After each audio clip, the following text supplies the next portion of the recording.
Hi, this is Chris with PhoneArena, and today we're going to talk about what is probably the most anxiously awaited smartphone releases on the planet, the iPhone 6. Now, as some of you will probably know, Apple is infamously secretive when new products are concerned, but considering the scale at which those are distributed and sold around the globe, it's essentially impossible to keep everything under key.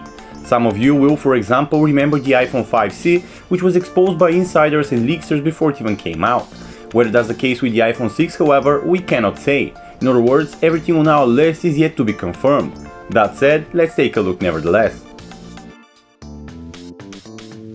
Alright, so perhaps the most important piece of information is Apple's rumored plan to release two new iPhones by the end of the year, and those will be very different from their predecessors in one particular aspect: display size. Indeed, one of the two rumored iPhone 6 models is suggested to have a 4.7-inch display, which is a sizable increase from the 4 inches of the iPhone 5S. The second model, sometimes referred to as the iPhablet, is said to sport a massive 5.5-inch display for the power users out there. Obviously, despite Apple's traditional insistence on keeping its phones one-hand friendly, it would appear that the rising popularity of the phablet form factor has forced Cupertino to reconsider. Finally, both of these devices are expected to come with their displays protected with sapphire glass, which is considered to be a much harder to scratch alternative to Gorilla Glass. As Apple tradition holds it, each new numeric generation of the iPhone must be endowed with a new design. From what we've seen so far, and we've seen a boatload of renders, prototypes, dummies and drawings, we feel pretty confident that Apple has a new look for its new iPhones. Perhaps the comparison that does the new iDevices the most justice is that with the latest generation iPod Touch and the new iPad Air. Indeed, it would appear that Apple is going for a more rounded design this time, and it also seems like the company will finally crack down on those enormous bezels. Beyond that, supposed technical renderings of the 4.7-inch iPhone 6 suggest that Apple is once again going for an extremely thin profile, or anywhere between 0.22 and 0.24 inches. It has also been suggested that the 4.7-inch iPhone 6 will be even lighter than the iPhone 5S. As for the 5.5-inch model, we expect that one to be identical to the 4.7-inch one.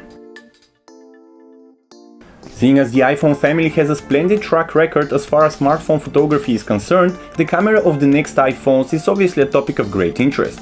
Unfortunately, we're yet to come across anything more substantial than just rumors and reports. According to those, the possibilities are several. The new iPhones, for example, may stick to an 8-megapixel resolution sensor, but improve in terms of sensor size and lens aperture, or make a transition to a 13-megapixel Sony Exmor IMX220 sensor. Optical image stabilization is also a possibility, or at least an often talked about detail, but so far we can't really tell if such a gizmo will really make an appearance. According to one source, the 4.7-inch iPhone 6 will stick with digital image stabilization, though another claims that the 5.5-inch model will actually go for optical. That would make sense, as Apple would have more free space to utilize there. Specific insider info on the processors that will power the two iPhones has just recently come out, or well, at least information that we find credible enough, all things considered. According to the report, the 4.7-inch iPhone 6 will sport a dual-core Apple A8 processor clocked at 2 GHz, while the 5.5-inch model will apparently sport a higher bin of that same chip. According to that same insider, the new iPhones will also have a Qualcomm modem chip in them, which will allow for Category 6 LTE speeds of up to 300 megabits per second. As popular as the iPhone 5S is, few can deny that it can no longer compete with certain Android handsets in terms of battery life. This makes the discussion on what battery Apple is thinking of using in the new iPhones pretty interesting. From what we know and have seen so far, the 4.7-inch model will pack a cell with capacity anywhere between 1800 and 2100 mAh. As for the 5.5-inch model, that one is said to be on its way with a much bigger 2915 mAh cell.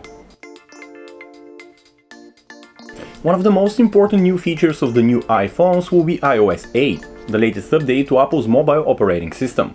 By all standards, iOS 8 is a pretty big step forward and opens a new page in Apple's book on how it approaches software. More specifically, Apple seems to be finally opening up, if only a little bit for now, by allowing third-party developers and their products access beyond their typical sandboxed apps. Apple is also adding features like widgets, actionable notifications and general improvements to multitasking. The camera software has also been updated and now allows for finer tuning of settings like autofocus and exposure. Last but not least, Siri will be always listening for input, and Apple is also adding a new health app that will allow you to track variables such as heart rate, blood pressure and burned calories. So the last piece of information on our list has to do with the new iPhone's price and release date. To start off, we currently expect Apple to stick with its current pricing model with a 4.7-inch iPhone 6, so $199 for the 16GB model on a contract or $649 without one.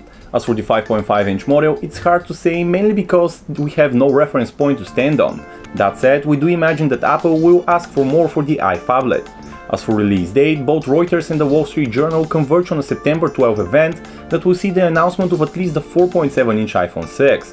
If Apple is as inflexible in the way it announces and subsequently launches its iPhones like in the past, then we'd expect to see the 4.7-inch iPhone 6 go on sale the following week. As for the 5.5-inch model, things are again kind of unclear. According to some reports, the phablet will lag behind the 4.7-inch model with its release, and that seems quite likely to us at this point. And that's about it when it comes to the new iPhones, at least when talking about the major aspects.